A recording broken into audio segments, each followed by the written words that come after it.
Bonjour à tous et bienvenue dans cette vidéo. Alors dans cette vidéo, on va apprendre à faire des requêtes HTTP avec Spring. Mais avant ça, on va faire un petit rappel sur ce qu'est HTTP. En fait, HTTP, c'est simplement un protocole de communication qui est utilisé pour transférer des données, comme par exemple des pages web, entre un navigateur web et un serveur distant. Alors, c'est un petit peu réducteur de dire entre un navigateur web et un serveur distant, parce que nous, typiquement, on va faire des requêtes entre un serveur, donc notre application Spring Boot, vers un autre serveur, donc entre deux applications web. Un exemple de requête, c'est quand on est sur, par exemple, notre navigateur et qu'on va taper google.com. Là, c'est notre navigateur tout seul qui va aller faire une requête vers les serveurs de Google, et les serveurs de Google, ils vont nous renvoyer une page HTML qu'on pourra ensuite consulter.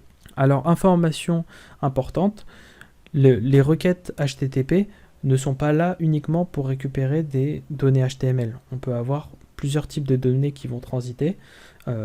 Donc par exemple, nous on peut envoyer des données en JSON et lui il va nous renvoyer des données en JSON. On peut envoyer des données on peut envoyer un fichier et lui il va nous envoyer une page HTML.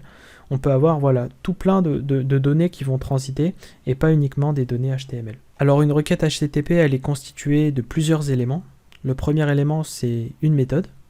Donc ça peut être get ou post, put, patch, delete, option, etc. L'objectif de cette méthode, c'est de définir ce que va faire cette requête. Typiquement, quand on va utiliser, on va dire qu'une requête HTTP est de type GET, c'est que l'objectif de cette requête, c'est de récupérer des données. Quand on va dire qu'une requête est de type POST, c'est pour envoyer des données au serveur. Et après, on peut avoir en retour, on peut avoir aussi des données. Ensuite, une requête HTTP, elle est constituée aussi d'un chemin, qui est simplement, comme son nom l'indique, le chemin qu'on va aller requêter au niveau du serveur distant. On se doute bien qu'en fait le serveur distant il va nous proposer tout plein de chemins en fonction de ce qu'on souhaite faire. Par exemple, on peut aller requêter, si on est dans une application qui gère des to-do, on peut aller requêter la gestion des to-do, mais on peut aller aussi requêter la gestion des commentaires de cette to-do. Et la gestion des auteurs. Donc là, on va appeler le /to-do, /comment, /author, en fonction de ce qu'on veut faire. Chose aussi importante, ça va être l'entête. Les entêtes, pardon. On peut avoir tout plein d'entêtes dans une requête HTTP qui vont permettre d'informer le serveur distant de tout plein de choses sur cette requête. Par exemple, pour l'authentification. L'authentification, de manière générale, on va mettre les informations d'authentification dans les entêtes. On va aussi pouvoir mettre le type de contenu. On peut informer, par exemple, en mettant l'entête content type et dont la valeur est application/JSON. Ça va simplement informer le serveur distant que les données qui seront dans notre requête seront de type JSON. Ensuite, on va avoir le corps d'une requête HTTP qui va contenir tout simplement les données de la requête. Donc par exemple, pour une requête POST. Pour en savoir plus sur HTTP, vous pouvez suivre ce lien que je mettrai aussi en description, qui est en fait une vidéo qui vous informe un peu plus en détail sur ce qu'est le protocole HTTP et son importance actuellement dans le monde du web. Maintenant qu'on a vu ce petit rappel sur le protocole HTTP, on va regarder précisément comment on va pouvoir faire des requêtes HTTP via le protocole Spring. Et pour ce faire, on va étudier les deux API qui ont été proposées par le protocole, par le framework Spring. Donc la première, c'est le REST template, et la deuxième, c'est le web client. Le web client qui est dorénavant à privilégier entre guillemets. Et pourquoi est-ce qu'on regarde le REST template? Parce qu'il est encore massivement utilisé et on verra que les deux API sont très très proches l'une de l'autre. Aussi, avant de commencer cette vidéo, je vous invite à regarder dans la description. Je vous propose de vous inscrire à ma mailing list, à la mailing list de Routine Code, qui va contenir tout plein d'astuces et de mini tutos sur Java et Spring, avec pas mal de conseils et des bonnes pratiques pour les développeurs, que ce soit des soft skills ou hard skills, et aussi toute une veille technologique sur l'écosystème Java de manière générale, donc Hibernate, etc. Alors la première chose qu'on va faire, c'est qu'on va se rendre sur start.spring.io. Et donc ce qu'on va faire ici, c'est qu'on va générer un projet Spring Boot avec toutes les dépendances qui nous intéressent pour qu'on puisse utiliser le REST template. Et donc on va avoir besoin d'abord de sélectionner un Maven project. Vous pouvez utiliser Gradle si vous le souhaitez, ça n'a pas beaucoup d'importance. Moi je vais utiliser Maven. Donc un projet Java, on laisse la version Spring Boot, donc à l'heure où je tourne cette vidéo, la dernière version c'est la 2.5.0 et donc il y a la 2.5.1 snapshot qui est prête, mais on va rester sur la version la plus stable pour le moment. Ensuite on va sélectionner un groupe ID, donc je vais noter routing code et démo Spring HTTP.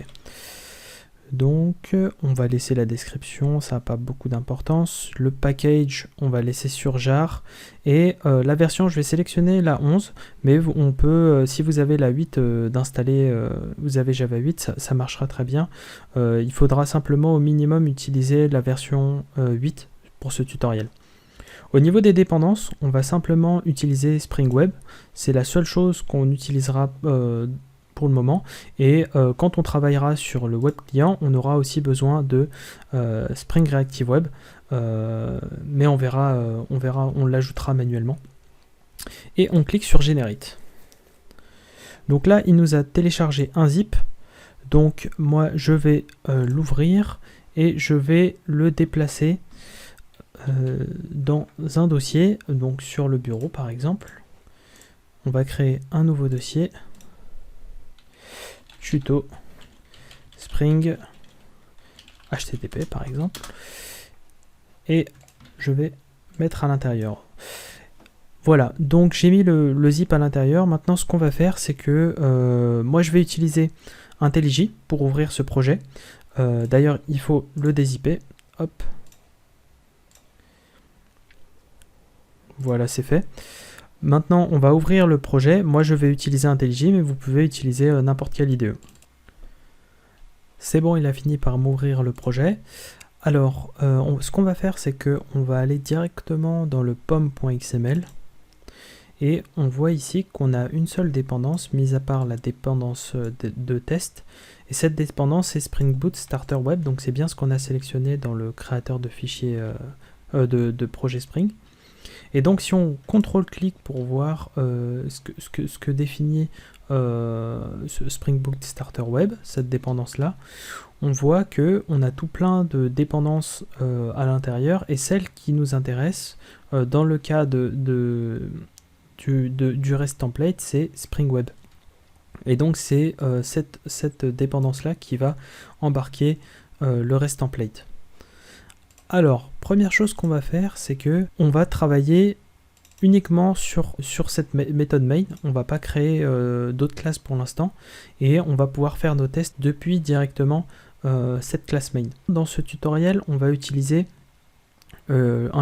cette API qui s'appelle JSON Placeholder. Donc l'URL, vous pourrez y accéder, je la mettrai dans la description. Alors JSON Placeholder, en fait, c'est une API fake, donc une fausse API qu'on va pouvoir requêter, et on va pouvoir tester tout plein de endpoints avec, et donc on va pouvoir faire tout plein de requêtes sur ces différents endpoints là. Typiquement, on pourra appeler, c'est ce qu'on va faire, on va appeler ce endpoint là pour récupérer par exemple toutes les to-dos, et on peut aussi faire différents types de requêtes. On pourra poster, récupérer des to-do, etc. Et donc c'est sur cette API là qu'on va se baser. Alors, première chose à faire, c'est d'instancier un REST template, et pour ce faire, rien de plus simple, on écrit REST template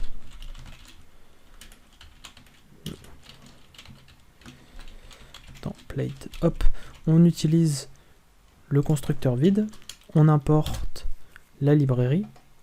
Alors, la première chose qu'on va faire, c'est qu'on va aller faire un appel get sur le to12/1.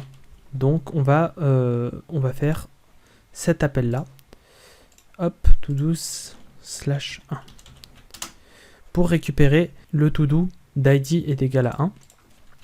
Et on va faire ça depuis notre application. Là typiquement j'ai fait le to-do /2 et là il m'a affiché le to-do d'id égale à 2. Hop. Donc pour pouvoir faire ça, pour pouvoir faire une requête get, on a plusieurs choix. On a tout plein de requêtes, de fonctions qui nous sont proposées par le REST-template. Et la fonction qu'on va utiliser, ça va être REST-template.getForObject. Donc comme son nom l'indique, en fait cette fonction, elle va exécuter une requête get et en retour, elle va nous renvoyer un objet. Donc nous, on veut une to-do. Et on va l'appeler first to-do. Et on veut que cette first to-do, donc cet objet to-do, c'est ce qui nous sera ramené par l'API. Donc c'est cet objet-là qu'on veut stocker dans le to-do. Donc on aura un mapping qui sera fait directement par Jackson et qui va nous permettre de transformer ce JSON en objet Java. Donc ce qu'on va faire tout de suite, c'est qu'on va créer cette classe to-do, ok. Et donc on va lui donner comme propriété un ID.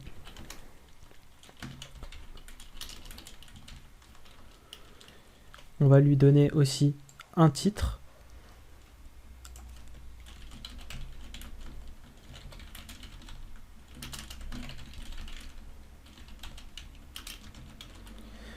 Et on va lui donner un statut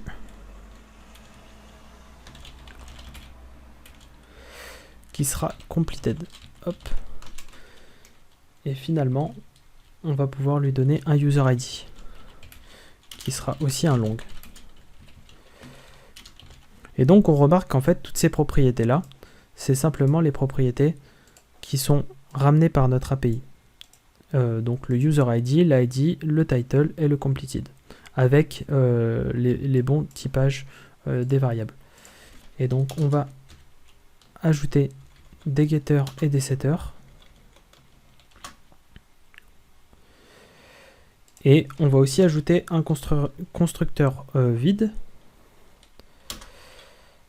Et aussi un constructeur rempli. Donc avec tous les champs, on l'utilisera ce constructeur plus tard.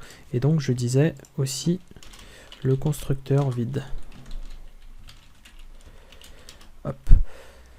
Maintenant que ça c'est fait, donc on a notre objet to-do. Et donc là, on va pouvoir faire notre requête getForObject. Donc si on regarde les différents paramètres qui sont demandés, ça va être tout d'abord être l'URL et ensuite par exemple la classe de retour. Donc l'URL pour nous ce sera, on va la prendre d'ici, on va la mettre ici. Et donc ça je vais l'extraire dans une constante, donc CTRL-ALT-C pour ce faire. Et cette constante, on va l'appeler base URL. Hop. Par contre, vu que c'est une base URL, il ne faut pas qu'on garde ce /2. Et là, on va le rajouter ici, le /2, entre guillemets. Hop. Donc ça, c'est l'URL qu'on va appeler. Et d'ailleurs, je me suis trompé, c'est /1 qu'il faut faire, si on essaie de suivre les commentaires. Et en retour, on veut une to-do. Donc, ça, c'est pas plus compliqué que ça. Et là, on a déjà notre appel.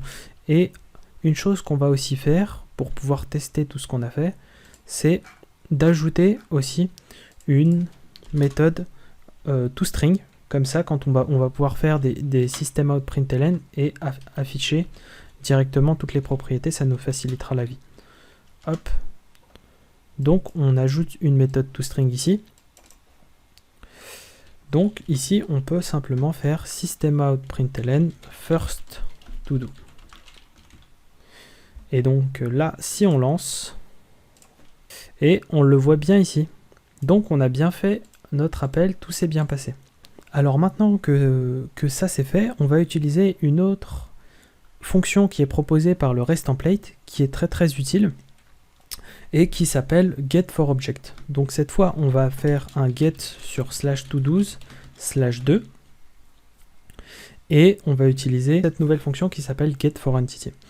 Donc je crée RESTtemplate.getForEntity, et donc là, cette fonction, elle fait exactement la même chose que l'autre, sauf que son objet de retour, si on regarde, c'est une response entity. Et une response entity, qu'est-ce que c'est? C'est simplement notre objet. Donc dans notre cas, ce sera une to-do, mais avec un statut en plus. Donc ici, ce qu'on va faire, c'est que on va pouvoir utiliser exactement la même chose que ce qu'on faisait avant, donc plus /2, et on lui donne aussi notre objet de retour. Et là, je vais sélectionner tout ça et je vais faire CTRL-ALT-V pour l'extraire dans une variable. Et là, on voit qu'il m'a créé une response entity to-do. Et je ne vais pas la déclarer en final, par exemple. Et je vais l'appeler second to-do, mais cette fois, c'est pas une vraie to-do, donc je vais mettre plutôt second to-do response. Maintenant qu'on a ça, ce qu'on aimerait bien avoir, c'est le statut et la réponse. Donc on va essayer de print, d'afficher le statut et la réponse. Pour récupérer le statut, rien de plus simple, on fait second to-do.response.getStatus. Et là, on voit que ça nous crée un objet HTTP status. Et second to-do status égale à ça.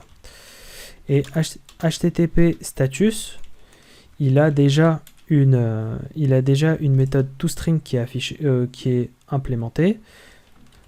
Donc toString qui va simplement nous afficher le code et le nom de la réponse. De toute manière, on pourra le voir tout à l'heure quand on va lancer la requête. Donc là, je peux directement faire system.out.println second to-do status. Et le plus important, je veux afficher ma vraie to-do, quoi, pas ma réponse. Donc je peux faire directement to-do second to-do est égal à second to-do response.getBody. Et là, je peux directement afficher ma to-do. Et on peut relancer, et je vais peut-être remettre des commentaires, to-do status, hop, et on va afficher aussi la seconde to-do, hop, hop, et on peut relancer. Hop, et là on voit bien qu'on a le 200 OK, donc le code du statut 200 et le message qui est OK. Donc ça c'est bien le toString de notre HTTP status. Et finalement on se retrouve bien avec l'objet qu'on recherchait. Donc c'est parfait. Maintenant ce qu'on va faire, c'est que on va faire toujours un appel get, mais cette fois on va faire un appel get avec des headers et des query param. Donc un query param, c'est typiquement c'est ça, donc ce point d'interrogation user-id égale 3, ça va nous permettre simplement de filtrer nos résultats de recherche. Par exemple, pour toutes nos to-do, on va récupérer toutes celles qui ont un user-id égale 3. Si je mets user-id égale 4, pareil, on aura toutes les to-do pour ce user-là. Maintenant, les query params, c'est très utilisé, comme les headers évidemment. Et donc là, on va voir comment est-ce qu'on peut, avec le RESTemplate, les utiliser. Donc, on va commencer par créer les headers, par exemple. Alors, on va les appeler HTTP headers et new HTTP headers.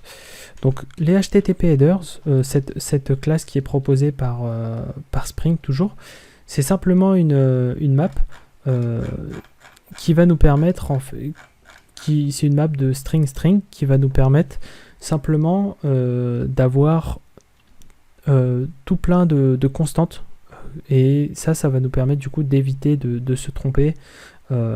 Typiquement là, moi si je veux ajouter un header accept, je vais simplement devoir faire http headers.add header accept. Voilà. Et donc ça, le fait d'avoir voilà toutes ces constantes déjà définies, ça nous évite de faire des fautes de frappe par exemple, etc. Mais on pourrait très facilement utiliser une map classique, et je pourrais même mettre les headers que je veux ici. Par exemple ici ça reviendrait strictement au même. Donc on va continuer sur ça, et donc le accept, on va lui dire du media type JSON value. Et donc là je vais dire simplement que ma requête n'accepte que des JSON. Voilà, donc application /JSON. Donc ça c'est un exemple de header, et après HTTP headers nous permet aussi d'avoir tout plein d'autres méthodes utilitaires, comme setBearer_auth qui va automatiquement nous ajouter un header bearer avec le token qu'on mettra en entrée. C'est un exemple. Pareil pour setBasicAuth. Là j'ai simplement, donc tout ça c'est des moyens de s'authentifier. Là je peux mettre directement setBasicAuth, et lui je vais lui mettre le username et le password, et lui il va m'encoder le username et le password en base 64, et il va ajouter le header basique. Tout ça c'est des choses qu'on fait souvent dans plusieurs applications, et là on a tout qui est prêt, tout qui est fait pour nous. Donc là on va pas l'utiliser parce qu'on n'en a pas besoin. Ensuite, après avoir fait les headers, là on va créer notre URL. Donc on va mettre URL with query params. Et là, on va utiliser encore un composant utilitaire qui est créé par Spring, qui s'appelle le URI Components Builder, qui nous permet du coup de créer des URI comme son nom l'indique. Donc from HTTP URL, et là, on va lui donner la base URL, qui est simplement l'URL des to-do.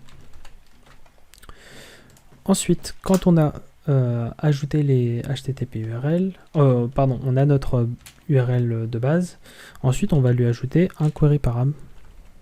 Donc c'est déjà prêt, on a juste à utiliser. On va lui ajouter le query param user ID 3. Et après, on peut le transformer en string. Et là, il ne nous reste plus qu'à faire l'appel. Donc, on va créer... donc, je ne l'ai pas précisé, mais pour l'appel, on va utiliser une troisième méthode qui nous permet beaucoup plus de flexibilité que le get_for_object et le get_for_entity, qui s'appelle exchange. Donc elle se construit comme ça. Donc ça fait rest template.exchange. Première chose qu'on doit mettre, c'est l'URL. Après il y a tout plein en fonction de votre besoin, il y a tout plein de constructeurs, enfin plutôt de paramètres de signature à cette méthode. Mais là, nous, on va utiliser celui-là. Donc, on met d'abord l'URL, ensuite on fait http method.get. Et là, on a besoin d'une http entity. Donc, juste avant, on va devoir créer une http entity. Qu'est-ce que c'est une http entity? Pareil, c'est encore un objet qui est proposé par Spring, qui va contenir un body et des headers. Nous, on n'a pas besoin de body. On va simplement mettre http est égal à new http entity, et là on lui donne simplement nos headers en entrée. Hop, et là on a juste à mettre la http entity. Et finalement à la fin, il nous suffit juste c'est notre response type qu'il faut qu'on mette. Et donc là on va mettre une liste de to-do parce que on s'attend à ça. Et tout ça, on va... Ah, je sais pas, URL, c'est URL with query params. Et tout ça, on va l'extracter dans une variable qu'on va appeler to-do response, par exemple. Donc on voit bien que là il m'a retourné une response entity. Donc si on veut afficher toutes nos to-do, déjà on va vérifier que le statut de notre réponse est OK. Donc on va faire to-do-response.get statut de code est égal, et là il nous renvoie un HTTP status qu'on a vu un peu avant, juste avant. On vérifie si c'est OK et si la to-do-response est un body. Et dans ce cas-là, et uniquement dans ce cas-là, on va pouvoir récupérer notre body. Hop, to-do's est égal à to-do's-response.getBody. Et là, après, on peut faire ce qu'on veut. On va, par exemple, pour chacune des to-do's, on va les afficher. Hop, donc system-out println. Donc on va appeler par exemple multiple to-do ici, et je vais mettre to-do. Voilà. Plutôt que lancer en run, cette fois on va lancer en mode debug. Donc là, je mets un breakpoint juste là, et je clique sur lancement en debug. Hop, donc là on tombe sur le breakpoint, et ce que je vais faire, c'est que je vais supprimer nos anciens logs, et là ce qu'on peut remarquer déjà, c'est que notre URL correspond bien à ce qu'on attendait. Là on voit que la variable URL with query params ressemble fortement à ce qu'on souhaitait. Donc ça c'est bon, et maintenant on va voir si on rentre dans ce if là, c'est bien le cas, et on regarde combien est-ce qu'on a de to-do. Hop, on en a une vingtaine. Et si on regarde un petit peu la tête qu'elles ont, on regarde le user ID, il est toujours à 3. On vérifie, on a bien que des user ID égales à 3. Donc là, normalement, on s'attendra à une vingtaine de logs. Hop, et ils sont là, avec notre user ID toujours égal à 3. Maintenant qu'on a vu en détail les requêtes get, on va attaquer les requêtes post. Donc on va être plus rapide parce qu'on a vu déjà en détail les choses, et c'est la même chose, les get et les post. Donc on va faire un post sur /todos. Donc là on va créer notre to-do qu'on va envoyer. On va l'appeler to-do new to-do est égal à new to-do, et après là on peut lui mettre les infos qu'on veut. On avait déjà créé un constructeur avec tous nos paramètres. Donc là on va lui donner un ID, par exemple 18, après un titre test. Ensuite on avait un booléen, donc ça c'était le completed, on va dire false, et il nous manquait plus que le user ID, on va mettre 36 au pif. Hop, et c'était un long, c'était des longs partout, donc on met un grand L. Maintenant que c'est fait, on va utiliser la méthode post_for_object, donc rest_template.post_for_object. Et là, c'est exactement, je ne sais pas si vous l'avez vu, mais on a aussi la même chose, on a des post_for_object et des post_for_entity qui font exactement la même chose que les get, sauf que on change les... Du coup, c'est plus des requêtes get, c'est des requêtes post. Donc, post_for_object, donc là qui prend l'URL et la requête et le response type. Donc c'est parti, l'URL c'est la base URL, ça change pas. Ensuite on a la requête, donc ça correspond à notre body, donc ce qu'on souhaite envoyer. Donc on va lui donner le new to do, et le response type, bah nous c'est ce qu'on veut en retour, c'est du todo.class, parce que notre requête, la requête, au niveau de leur API, l'API qu'ils ont créé, quand on fait un post de /todo avec le todo qu'on souhaite créer, en retour, si tout s'est bien passé, on a ce todo qui nous est renvoyé là, Donc là, on va avoir un todo, donc on l'extracte dans une variable, et là, on va dire saved todo par exemple. Et il nous suffit juste maintenant de le print. Et là, on va dire saved todo plus, pardon, hop, et c'est reparti. Et donc là, on voit bien notre nouvelle to-do qui a été ajoutée avec bien le titre test, etc. Donc notre requête post a bien fonctionné. Alors maintenant qu'on a vu les bases de REST template, ce qu'on va faire, c'est un petit peu ranger notre projet, parce que là, on a actuellement tout dans le main. Alors une chose qui est importante, c'est que là, on a instancié le REST template. Alors le problème avec ça, c'est que si on utilise le REST template partout dans l'application, on va devoir instancier plusieurs fois, on va devoir l'instancier à chaque fois. Ce qui fait qu'on risque d'avoir des soucis de mémoire. Et donc ce qui serait peut-être un peu plus intéressant, c'est de créer un bin avec ce REST template, et c'est ce qui est fait de manière générale dans l'industrie. Donc on va créer une nouvelle classe, clic droit, new, classe webconfig, et on va dire que cette classe, c'est une classe de configuration, donc @configuration, et à l'intérieur, on va ajouter un bin. Et ce bin là, ça va être un bin qui va nous ramener un REST template, parce que donc la classe de ce bin, ça va être le REST template. Et donc là, on peut retourner par exemple simplement un new REST template. Et dans ce cas-là, on aura par défaut un bin qui sera de scope singleton, donc on aura une seule instance qui sera partagée pour les différents appels de notre application, peu importe où est-ce qu'on utilise le REST template. Alors une autre solution et une autre chose qu'on peut utiliser ici, c'est utiliser le REST template builder, qui est en fait une classe qui va nous permettre de créer un REST template avec des configurations qu'on va pouvoir lui donner. Et lui, il va ensuite, ces configurations, étant donné qu'elles sont au niveau de notre bin, elles pourront être partagées. Donc typiquement, on va faire new REST template builder. Et imaginons que, par exemple, pour toutes nos connexions REST template, on a besoin de basic authentification. Donc là, j'ai juste à faire .basic authentication. Et là, je mets un username et un password. Et donc toutes ces configurations-là, elles vont être utilisées pour chacun de nos appels. Ensuite, je peux ajouter, par exemple, une route URI. Nous, on va l'utiliser. Pourquoi? On va prendre notre base URI et notre base URL qui est ici, et on va la rajouter ici. Et d'ailleurs, on peut la supprimer dès maintenant de là.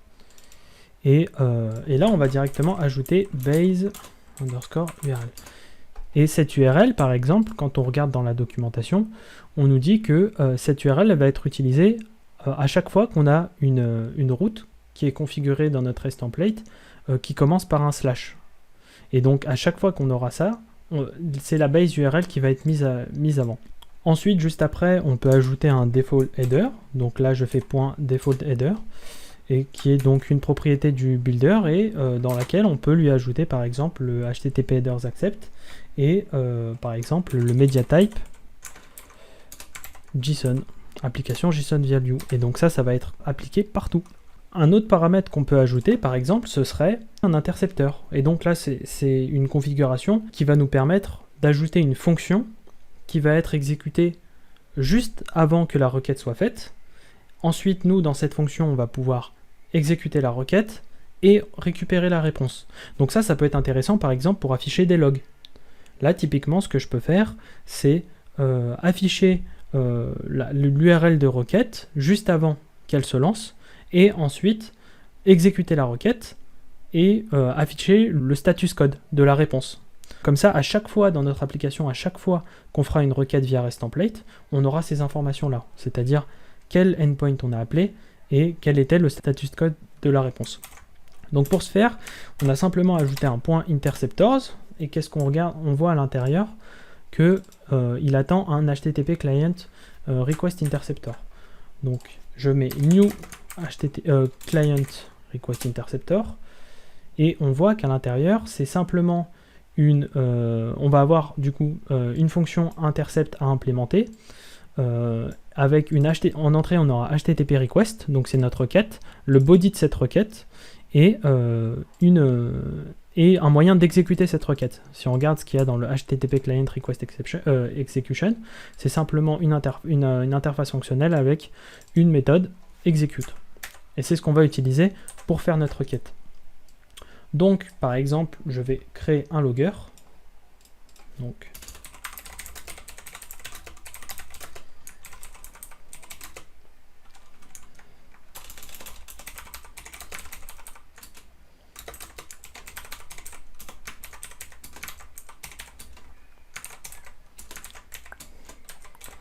Donc là j'ai mon logger, je vais importer.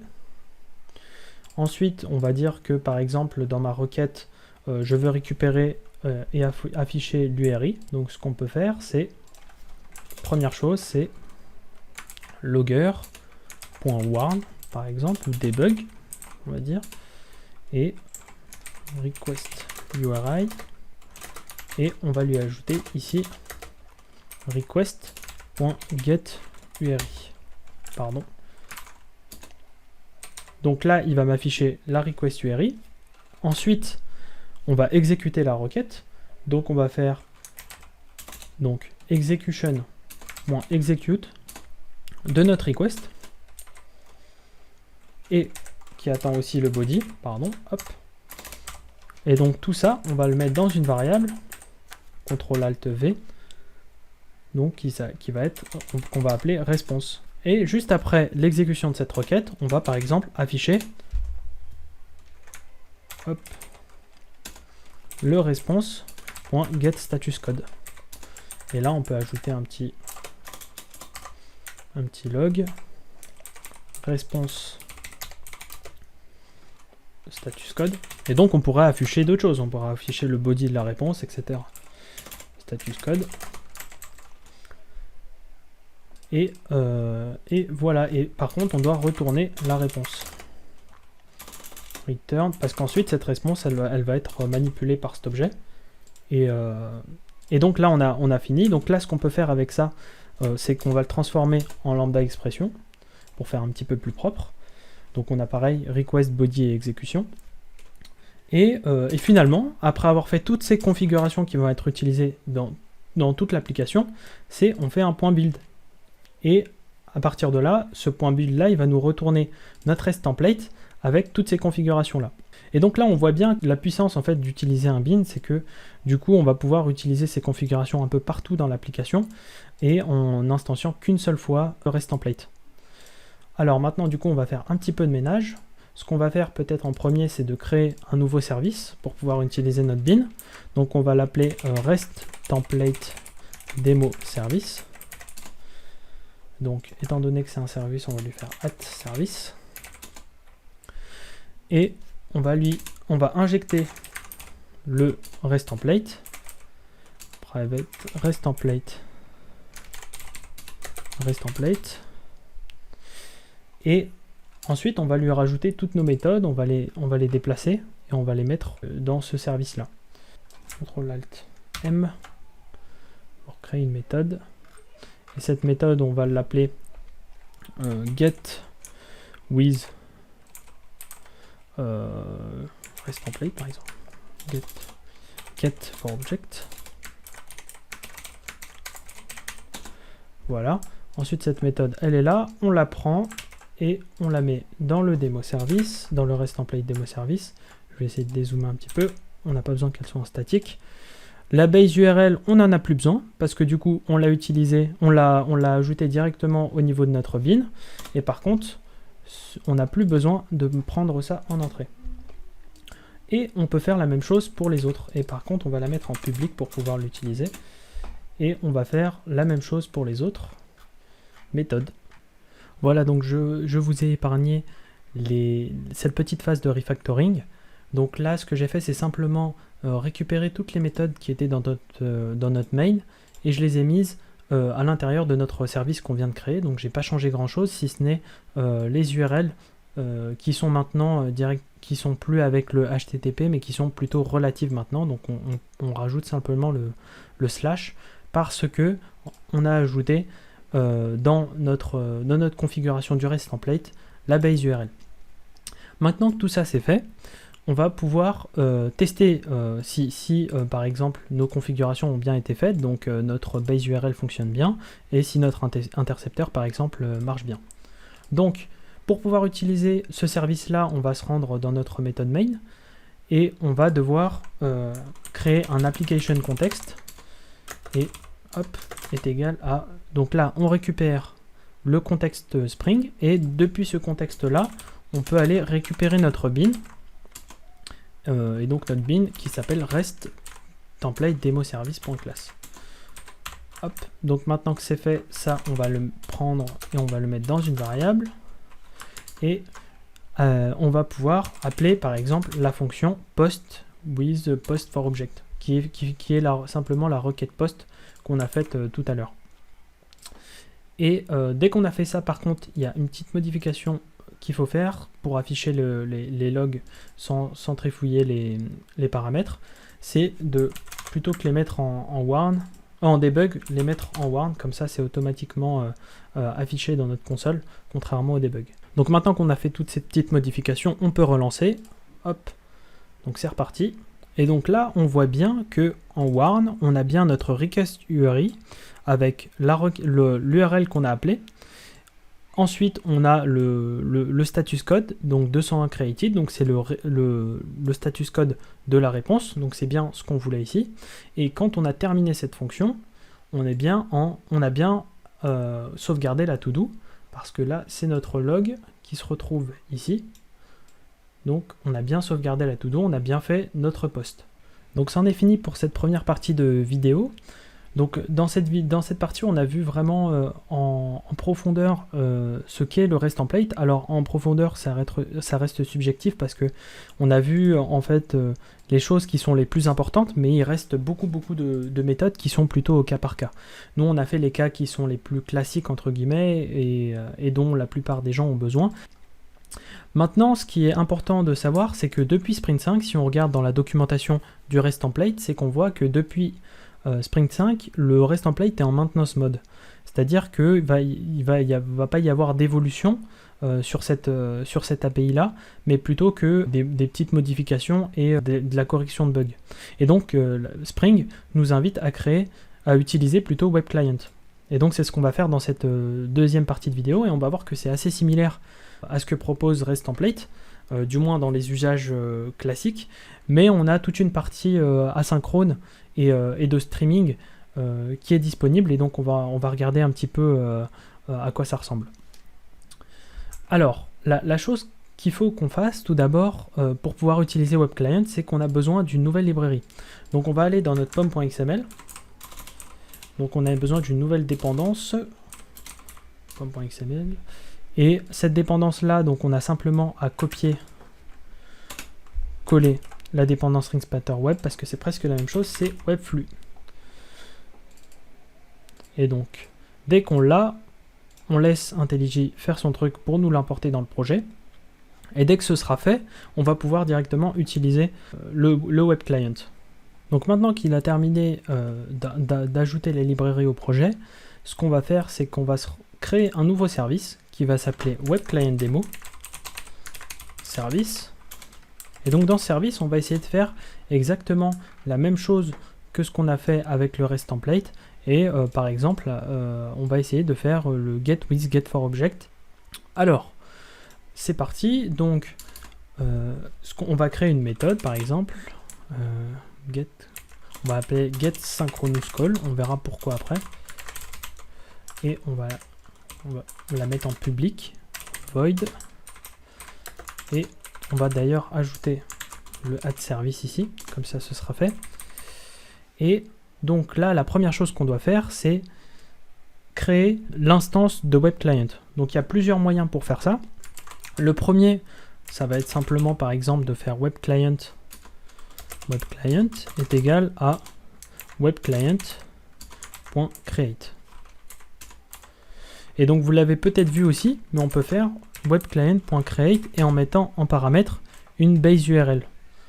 Et donc là, dans ce cas-là, on aurait simplement juste à prendre l'URL qu'on a mise ici, qui est dans le web config maintenant. On la prend et on peut la mettre directement à l'intérieur.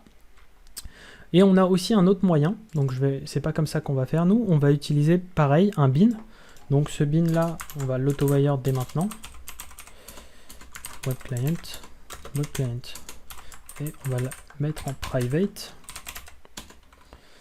Et donc on va se re-rendre dans la web config et on va créer notre nouveau bin. Donc add bin qui va nous retourner notre bin web client de type web client.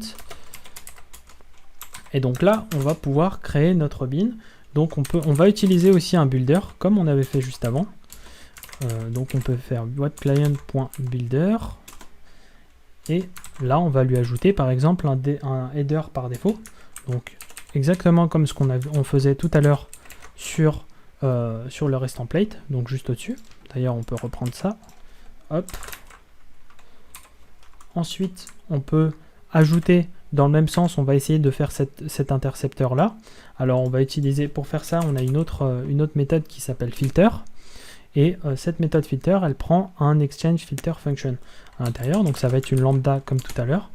Donc en entrée, on voit bien qu'on a une requête et on a une exchange function next.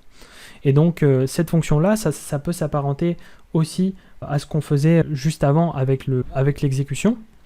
Donc nous, on a notre requête et ensuite on va pouvoir l'exécuter. Donc ce qu'on peut faire par exemple, c'est utiliser toujours le logger .warn et on va par exemple afficher l'URL qui est requêtée. Un peu comme ce qu'on faisait juste avant. Cette URI, hop.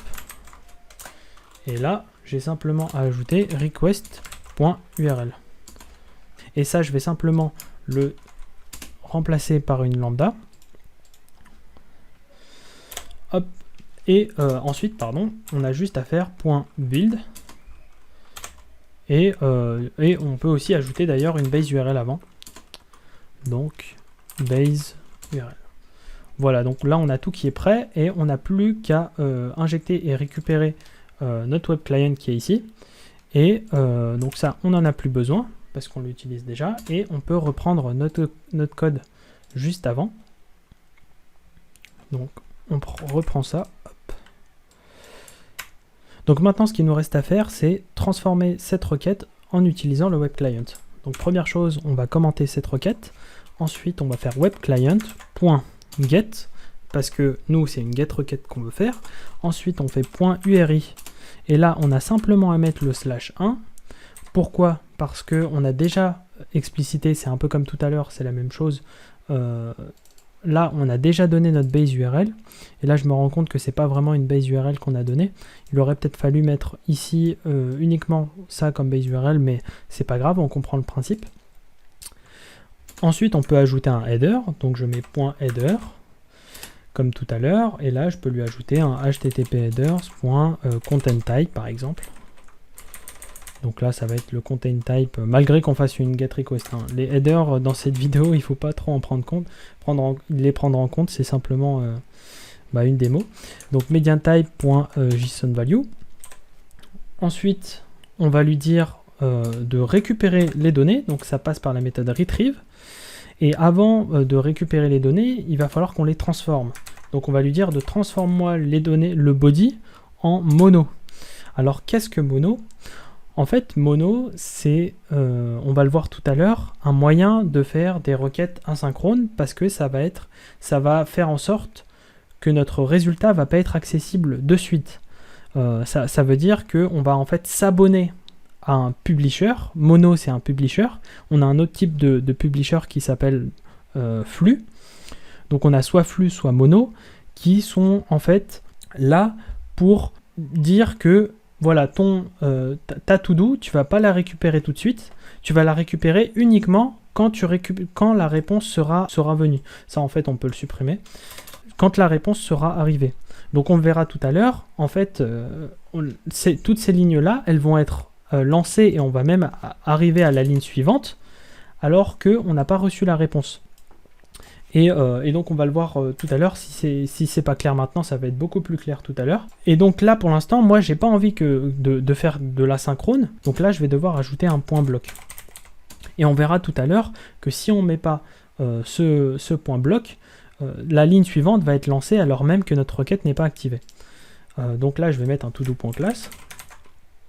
Et pourquoi todo.class? Parce que c'est un mono qui va nous ramener un todo.class. Donc notre publisher, il va publier un to-do. Et là, la différence en fait entre mono et to-do, c'est que mono, en fait, il va nous ramener, c'est quelque chose qui publie uniquement une seule fois. Il va nous publier une seule fois ou 0. Mais nous, comme on s'attend à une seule fois, une seule réception de données, on va devoir utiliser mono. Par contre, quand on va avoir un flux de données, Par exemple, imaginons que vous appelez une API qui va nous, par exemple, nous renvoyer un flux de données toutes les 5 minutes. Là, on ne va pas devoir utiliser body to mono. On va devoir utiliser body to flux. Et si vous voulez vraiment une vidéo sur les applications réactives et sur l'asynchronisme qu'on a vu un petit peu ici, n'hésitez pas à le partager. Comme ça, je vous ferai une vidéo vraiment complète sur le sujet. Parce que je pense que petit à petit, les applications deviennent de plus en plus réactives. Et je pense que ça devient de plus en plus fondamental de comprendre ces choses. En tout cas, pour faire du synchrone, nous, on rajoute le bloc. Et donc là, on a toutes les données pour pouvoir ensuite récupérer notre to-do. Et first to-do. Et donc là, on a bien ajouté toutes les informations. Donc là, on peut system out println first to-do. Et on va lui ajouter la to-do. First to-do ici. Et donc maintenant, on va tester cette fonction. Donc on va aller dans notre démo application. Ça, on peut le mettre en commentaire. Et on va cette fois récupérer notre bin qui s'appelle web. Donc qui s'appelle web client demo service. Get bin web client demo service. .class. Et on va appeler la fonction en question. D'ailleurs, si vous êtes en train de suivre cette vidéo, n'hésitez pas, je vais mettre toutes les sources dans la description, comme ça vous aurez toutes les informations, même si vous ratez quelque chose, il y aura tout dans la description avec le lien du GitHub et vous pourrez accéder à tout le code. Et donc à partir de ce moment-là, on peut, je vérifie, mais on peut directement lancer. C'est parti, on va voir les résultats. Et maintenant, on voit bien qu'on a bien eu notre first to do qui a été récupéré. Donc tout s'est bien passé. Et là, maintenant, ce qu'on peut faire, c'est essayer de démontrer le synchronisme des choses. Donc, ce que je vais faire, c'est que là, je vais faire un system out println juste avant, before the request. Je vais mettre un petit point d'exclamation. Et je vais rajouter juste après un system. Voilà, par exemple, juste avant, after the request. Et donc là, vu que tout est synchrone, je m'attends à avoir, ici par exemple, je vais mettre le system out println de la first to do ici. Donc je m'attends à avoir before the request qui s'affiche, ensuite first to do qui s'affiche, et finalement after the request. Donc on va voir ça tout de suite, si tout est bien synchrone. Et là, on voit bien que c'est le cas. On voit un before the request. D'ailleurs, ça a été, c'est ce qu'on a ajouté, notre filtre qu'on a ajouté tout à l'heure. Donc, ce filtre-là. Donc, avant que la requête se fasse. Ensuite, on affiche la first to do. Et finalement, on a eu le after the request. Donc, tout se passe bien, vraiment, ligne par ligne. On attend les résultats. Maintenant, ce qu'on peut faire, c'est faire la même chose, mais de manière asynchrone, et on va voir à quoi ça ressemble. Et c'est vraiment ce que nativement, ce qui est entre guillemets, c'est vraiment la vocation qu'a le web client en fait. C'est plus l'utilisation dans le cas de services asynchrones. Donc, on va créer une nouvelle fonction, public void get asynchronous, cette fois asynchronous. Cool. Hop. Donc on va pareil afficher le before the request et notre to do. En fait on va tout reprendre et il va y avoir quelques petites choses qui vont changer. Ce qui va changer, c'est que déjà vu que nous là on veut passer en mode asynchrone, on n'a plus besoin du bloc. Et ensuite ce qu'on va devoir faire, c'est de s'abonner au publisher. Donc on s'imagine que comme on s'abonne à des magazines, on va s'abonner en fait au mono, donc celui qui va publier les données, et on va lui dire, donc ça par exemple je vais le changer en mono, donc on va l'appeler mono de to do, et on va l'appeler to do mono par exemple, voilà. Ça, donc j'importe, donc ça c'est ce qui m'est ramené, et maintenant je vais pouvoir m'abonner à ce que ce to-do mono va me donner. Et donc maintenant qu'on a le publisher de to-do, on va simplement s'abonner à ce qu'il nous envoie. Donc .subscribe. Et en entrée, on va avoir simplement la to-do. Hop. Je vais enlever les parenthèses. Et là, je peux faire par exemple plusieurs opérations, un petit peu ce que je veux. Je peux appeler des services, etc. Mais là, par exemple, moi, ce que je vais faire, c'est que je vais la system.out.println. Hop. First to do. To do. Et là, je vais l'appeler first to do pour rester cohérent. Hop.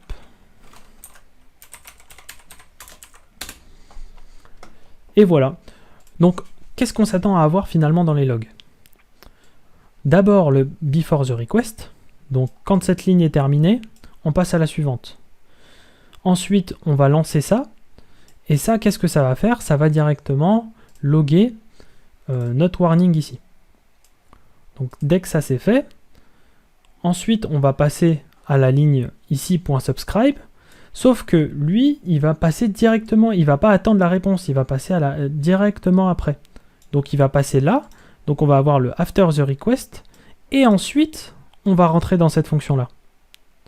Et tout le reste aura déjà été passé. Pourquoi? Parce que on n'attend pas la réponse. L'avantage du subscribe, c'est de ne pas attendre la réponse, et c'est vraiment la définition de l'asynchronisme. Donc on va tester tout ça. À la place de faire le get synchronous call, on va faire le get asynchronous call. Et c'est parti. Et là, c'est bien ce qu'on constate. Donc on a d'abord le before the request qui a été lancé. Ensuite, on va avoir notre log, l'after the request qui a été affiché. Et finalement, au moment où on reçoit la requête, on reçoit la to-do, c'est que maintenant qu'on affiche, qu'on rentre dans la fonction de subscribe et qu'on affiche la to-do.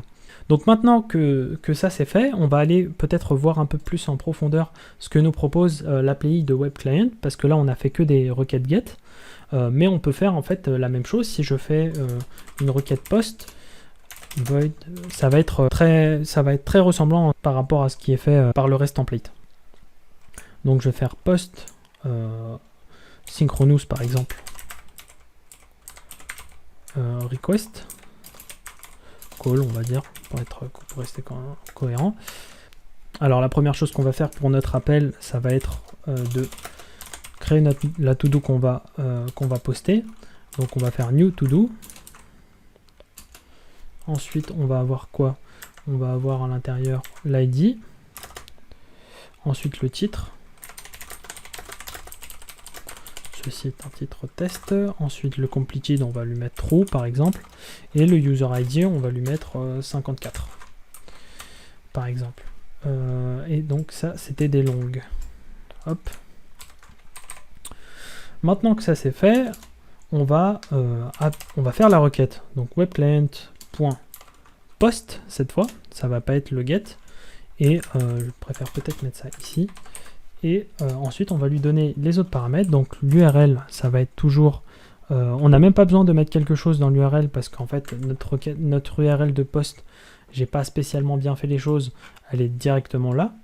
Donc on n'a pas besoin de rajouter grand-chose. Donc on va mettre simplement le slash. Ensuite, on va lui dire que notre body, donc on peut lui dire body value pour lui donner en fait le body qu'on veut mettre, de notre requête, et là on peut lui mettre new to do. Et finalement on veut récupérer nos résultats, donc on va utiliser la méthode retrieve. On peut d'ailleurs utiliser une autre méthode qui s'appelle la méthode exchange to mono, qui va nous permettre en fait d'avoir plus d'informations sur notre réponse. Donc dans le cas, imaginons que par exemple notre réponse, le status code, ici là il est bien leur exemple, le status code ce soit OK. Bah dans ce cas-là, peut-être qu'on veut changer la réponse en un flux. Et dans le cas où c'est un autre status code, là on peut le faire en body to mono. Pourquoi? Parce que on a la fonction exchange to mono, elle prend en paramètre une lambda expression qui contient la client réponse. Et la client réponse, elle contient tout plein d'informations sur la réponse. Et donc en fonction de ça, on pourra faire plusieurs choses avec. On peut faire des body to mono ou body to flux, etc. Donc nous, on va rester sur du retrieve parce qu'on n'a pas spécialement besoin de ça.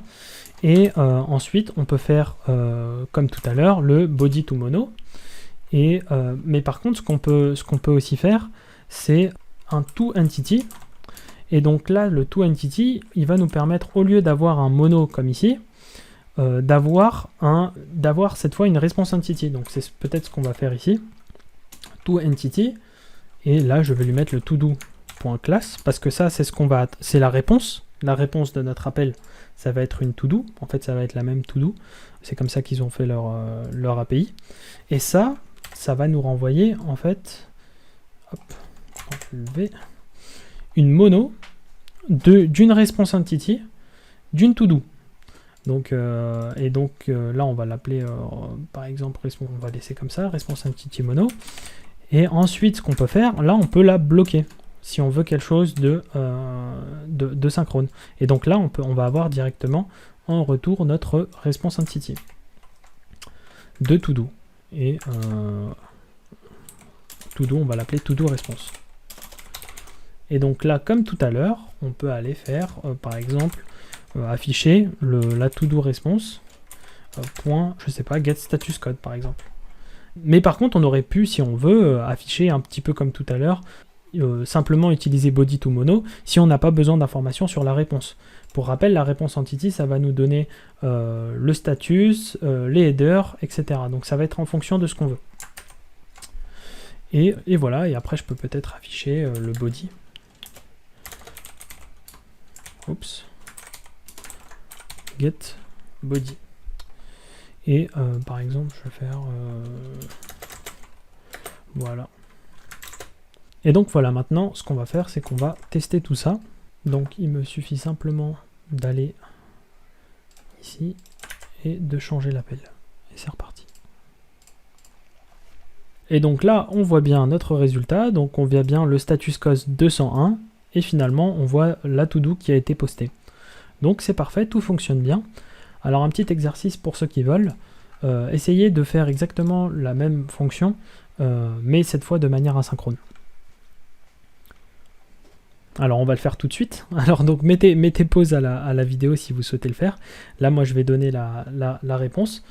Alors ce qu'on peut faire déjà, c'est que de manière peut-être un peu plus rapide, on va faire tout ça dans une seule fonction. Donc on va webclient.post. Ensuite on va faire .toEntity. Et ensuite, hop, ici on va faire un subscribe, parce que là on avait directement la mono. Donc là, en entrée, qu'est-ce qu'on va avoir? On va avoir une response entity. On va l'appeler response entity. Bah voilà, todo response entity, c'est pas mal. Et là, si je veux avoir exactement la même chose, je prends ça. Et là, on a la même chose. Oups. Et donc ça va être lancé de manière 100% asynchrone. Et donc après, là, si je mets un system.out.println juste après, vous l'aurez compris, le system.out.println va être exécuté avant cette fonction-là. Voilà, c'est à peu près tout pour cette vidéo. On a fait vraiment beaucoup de choses. On a appris vraiment tout plein de trucs. N'hésitez pas à la partager en tout cas si vous avez bien aimé. À la liker, et puis si vous avez des sujets que vous souhaitiez que j'aborde et que je fasse une vidéo complète dessus, n'hésitez pas, et dans l'espace commentaire j'essaierai de répondre à toutes les questions. Voilà, merci à tous, et puis je vous dis à la prochaine, à plus.